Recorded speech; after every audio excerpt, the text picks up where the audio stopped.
Hello, this is David Elliott. I'm the Communications Director for the Archdiocese of Hartford. And my name is Archbishop Coyne, and I'm the Archbishop of Hartford, and this is Coffee with Archbishop Coyne. Cheers. Cheers, David. So we got a little swag here, a little in front of the looks like the hood of a car. Yeah, what's going on with that? It's kind of like we're in a Jaguar or an old Chrysler or something. We have another guest here. Why don't you tell me a little bit about this? Well, I mean, our conversation today is going to be about my communications background and all the things I've done. That's right. So this is a Telly Award that I garnered in 2014 for an online series that I did that was then promoted by Boston Catholic Television and was put up for a reward in the religious category, and I won. Wow. So that's a nice feather in your cap. Now, is this on display in your office here at the? It is. It gets dusted every once in a while. It's quite heavy, and I could just I wouldn't. Oh, it is. It's got a bit of weight to it. It does. Okay. It's up there along with a lot of other trophies that I have from different things. Now, throughout your day to day, if your gaze goes to that award, what does it bring back to? Does it bring you back to a certain point in time, or does it bring you back to the work that you were doing that earned you that award, or what do you? It's kind of there. Yeah. It's just there's a lot of good stuff in the office that's kind of hanging out. And I'll bring it by every once in a while for different segments. But right. I look back fondly at the things that I did for Boston Catholic Television, and they're still running some of the stuff even today.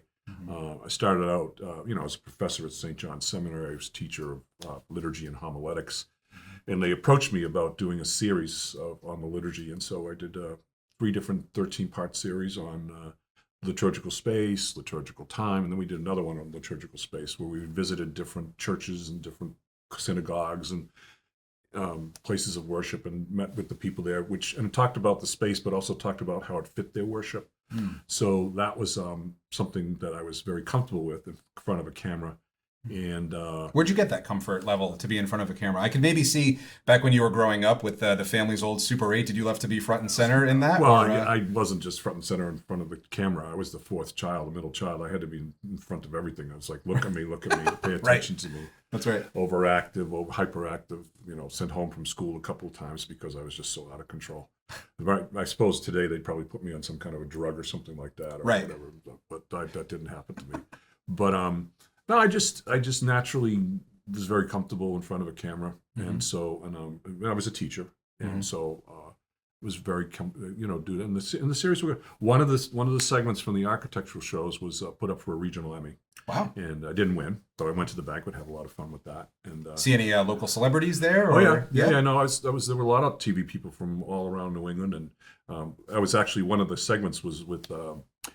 Andy Rooney's daughter. We used to do a news show on Channel 2, and I was against her, and I lost. I figured, that's tough. Yeah, got a good. She came over there and she said, "Better luck next time," and I said, "I don't think there's going to be a next time." So that was good. And then, then I was also the director of the Office of Worship for the Archdiocese for a while, and every once in a while, a story would come up that I'd have to get in front of a camera, or get in front of something like, why can't we have an American flag on a coffin? That would become like a big story that people would want it in the church, and we'd have to say no. I mean, I'm not going to get into the reasons for that, but it was stuff like that, Sure. Yeah, I was going to ask, how do you see those two ministries intersecting, your communications and divine worship? Well, it's, trying to clarify the reasons why we hold to certain things. I remember one in particular, if like a family wanted like 4 eulogies at a mass, and the parish had said no, and it got picked up in a big story, and then I had to get out in front of a camera and talk about what the place of the eulogy is in a mass and what it serves and all of that. So, I mean, that comes from my liturgy background. Sure. So, I was pretty much involved in all that, and then I got very involved over the trial when the stuff broke out in Boston. Unfortunately, I got very involved in that. That's right. Because of my background and because they needed someone with a collar who could speak in front of a camera, and I did that for 5 years. And then I said, I think I'm done with this. So I went back in a parish. That's right. That must have been a bit of a relief for you in terms of your vocation to go back to a parish after being in such a high profile environment for so long. There was, but I didn't stop there because I was on the cutting edge very early on of blogs. I had my own blog, then I had my own podcast. Very early on, Rocco Palmer, who does Whispers in the Loggia online, he pretty much says I was one of the first priests to have a blog online that I would write regularly and put that stuff up. And then I was starting to do podcasts in terms of like interviewing people and putting them up online. And then streaming. So I continued to do the multimedia stuff and all that while I was in parish, and a parish priest. You do have quite the radio voice, I will say. It's definitely a very good feature to have if you're going to be doing podcasts. Well, yeah, I mean it's there. It's not quite there at the level of some of our priests on WOR-TV and other places. Hello, this is WOR-TV. So speaking of your radio voice, I understand that you're going to be doing another podcast soon beyond your talk show here, Coffee with Archbishop Coyne, with WJMJ. Can you tell us a little bit about the Archbishop's Corner for the audience? Well, Father Gatzak got me at a kind of vulnerable moment of where I actually said yes to something in terms of my busy schedule. And meanwhile, my executive assistant was in the room and she's going like, "You can't commit yourself to that." And I said, "Well, I think we can work it out." But I guess Archbishop Blair used to do a weekly segment with him, something like 22 to 25 minutes. That came out to be about half an hour. He would just ask questions and all that and all. So I said yes. I'm not quite sure. We did talk about trying to schedule it in a way that we can get 2 or 3 segments at a time. Sure. But then you have to be careful because if news breaks and something important happens, how do you get into that? You don't want to get too far ahead of the cycle. But it's interesting though, because it seems you're extremely generous with your time when it comes to communicating messages out to the people of the Archdiocese. And I think that's really important. Could you talk about why that's a priority for you? Because you really are. I mean, Archbishop Coyne is pretty modest, but he's very generous with his time when it comes to conveying these messages out to people. So why don't you tell us a little bit about that? Well, but I'm generous, but I'm also, as you're finding out, I'm also kind of very strict about, okay, but I'll only be able to do it. You have to be in at 8 o'clock because we're going to do it from 8 to 9:30 because that's the only time I can do it type of thing. Boundaries are healthy though. So that's a good thing. If we're going to do it, I do put demands on the staff. Right. I think, evangelization, go out and spread the good news. And that means communication. That means communicating through all of the means that are out there, whether we're still using some of the older means like parish bulletins, newspapers, some newspaper columns, but our magazine, all of those things are still, print media is still out there. But a lot of our people don't get their information through print media anymore. They get it through various online places, Facebook page. Yeah. I get a lot of people who follow me on Facebook. I don't even look at the numbers, but they'll come up and they'll say, "Oh, how was your trip to Ireland? Or how was this one there?" It's like, you have to remember that a lot when I put stuff up there,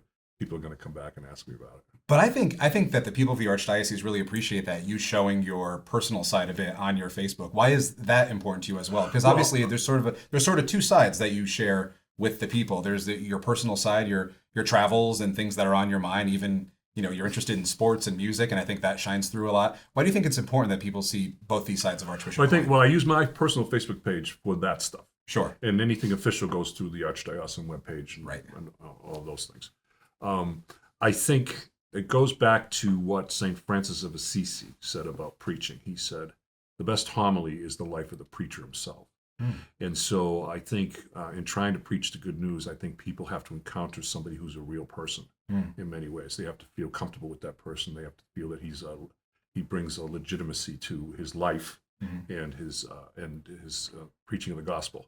I think part of the preaching of the gospel is that sense of joy and being and actually saying that you like to be with people and you like to have a good time and you like to enjoy your life, but you also do it within the context of spreading the good news, of talking about the Lord Jesus, of bringing things forward in that life. So I think it helps convey the message. If people like you, they're going to listen to you. And I love going out to the schools and being with the little kids. Right, we see pictures of that so often on our Facebook, and I get them going, and then I leave. And the teachers have just pull their hair out because they got to calm all these 6-year-olds out. So. I'm sure the students love going home and telling them that the Archbishop put the zucchetto on their head, and yeah. I'm always careful though because some of the children are shy about it. I always say, "Who wants to own it?" I don't just put it on a kid's head. Sure, but I also have one that I only use for the kids. I don't. Right. It's that one gets cleaned a lot. Exactly. So, something that's interesting, I think, for our communications office, and something that I think you're probably attuned to as well, is reconciling modern communications methods, modern technology, with our traditions that are steeped some 2,000 years deep. How do you find a way to sort of reconcile the two things and leverage new media and things like that for the benefit of the church? Well, remember, digital media is not bad in itself. Digital media is a platform. Digital media is a way. it's the content of digital media that can lead to really bad situations. And I could go through the whole list, but there's also good things. So I think, you look at the early church from the very beginning, St. Paul used his letters, for example, and he would write a letter, he'd say, please read this to the community. And that was common, but then those letters were copied and sent to other Christian communities along those lines. So I think the church has always used the various means of communications out there, and has always, for example, 1940s, they blessed the television mass as a means to spread the gospel. Radio, very early on, was embraced by the church. And many dioceses and archdioceses embraced digital media fairly quickly as well, because we need to go, and by ways of communication, to where the people are. If we're continuing to just, have newspapers and no one's reading them, or like the USCCB, which is the Conference of Bishops, I keep saying, look, we just keep producing all these books and these pamphlets, and we put all this energy in it, and then they get on the shelf and nobody reads it. And I keep saying we got to bring it into digital media, but that's just me. Yeah, and I think technology really was of use for us during COVID with live streaming masses and all that. But now that COVID, praise God, is in the rear view, I know there's a renewed push for people to, physically return to church and rely less on live streaming if they don't need it. Do you want to comment on that a little bit? Or? Well, I can. I think hopefully people will go less from watching television online or than actually coming back. We don't want people to settle in their Sunday morning households and not coming to mass. Mass is very important. We want people to do that. That's right. But in keeping with all that, let's see, getting a wrap up here. We've been going for a little while. So my name is Archbishop Christopher Coyne. I'm David Elliott. And this is Coffee with Archbishop Coyne.